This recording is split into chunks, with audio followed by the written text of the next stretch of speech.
Кыргызстандын Залкар уулу дүйнөгө аты таанымал белгилүү жазуучу, коомдук жана мамлекеттик ишмер Чыңгыз Айтматов Талас облусуна караштуу Кара Буура районундагы Шекер айылында 1928 жылы 12 декабрда туулган. 1946 жылы Жамбыл шаарындагы Зоо ветеринардык техникумду, 1953 жылы Скрябин атындагы Кыргыз мамлекеттик айыл чарба институтун бүтүргөн. 1956 жылы 1958 жылдарда Москвадагы жогорку адабият курсунун окуучусу болгон. Согуш жылдарында Шекер айылында айылдык кеңештин катчысы, Райфин бөлүмүндөгү агенти.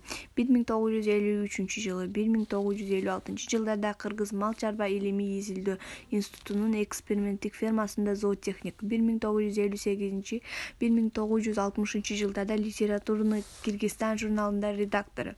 1960-1965 жылдарда Правда гезитинин өз кабарчысы. 1965-1986 жылдарда Кыргызстан кинографисттер союзунун төрагасы. 1988-1990 жылдарда Иностранная литература журналынын башкы редактору, СССР президентинин кеңешчиси. 1991 жылдын элчилик кызматта болгон. Айтматовдун чыгармачылыгы студент кезинде башталган. Орус жана кыргыз тилдеринде жазып, биринчи аңгемеси «Гезитчи Дзюдо» деген ат менен 1952 жылы Кыргызстан альманахында орус тилинде жарыяланган. Литературная газета, Новый мир, Литературный Кыргызстан журналдарынын редколлегия мүчөсү болгон. 1956 жылдан тарта СССР жазуучуларынын союзунун мүчөсү болгон. Анын чыгармалары кыргыз адабиятын эл аралык деңгээлде көтөрүп, жазуучунун дээрлик бардык чыгармалары КМШ өлкөлөрүнүн драма жана опера театрларынын сахналарында коюлган. Жана чыгармалары боюнча тартылган кинофильмдер эл аралык кинофестивалдардын сыйлыктарына жана байгелерине татыктуу болгон. Чыңгыз Айтматовдун алган сыйлыктары жана наамдары. Америкалык 2005 жылдагы адамдын жетишкендиги үчүн алтын тамгалуу ардак белгиси медалы.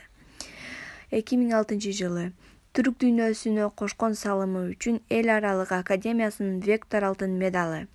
2008 жылы эл аралык Түрксой сыйлыгы. 2008 жылы жана ошондой эле дүйнөлүк кино өнөрүнө кошкон салымы үчүн Жибек жолу кинофестивалынын алтын каракөз сыйлыгы менен сыйланган. Чыңгыз Айтматовдун повесттери «Бетме-бет», «Жамиля», «Биринчи мугалим», «Саманчынын жолу», «Кызыл жоолук жалжалым», «Жаны барым Гүлсары», «Ак кеме», «Эрте жаздагы турналар», «Чыңгызхандын ак булуту». Улуу жазуучу Чыңгыз Төрөкулович Айтматов 2008 жылдын 10 июнунда 80 жаш курагында катуу оорудан кийин дүйнөдөн кайткан.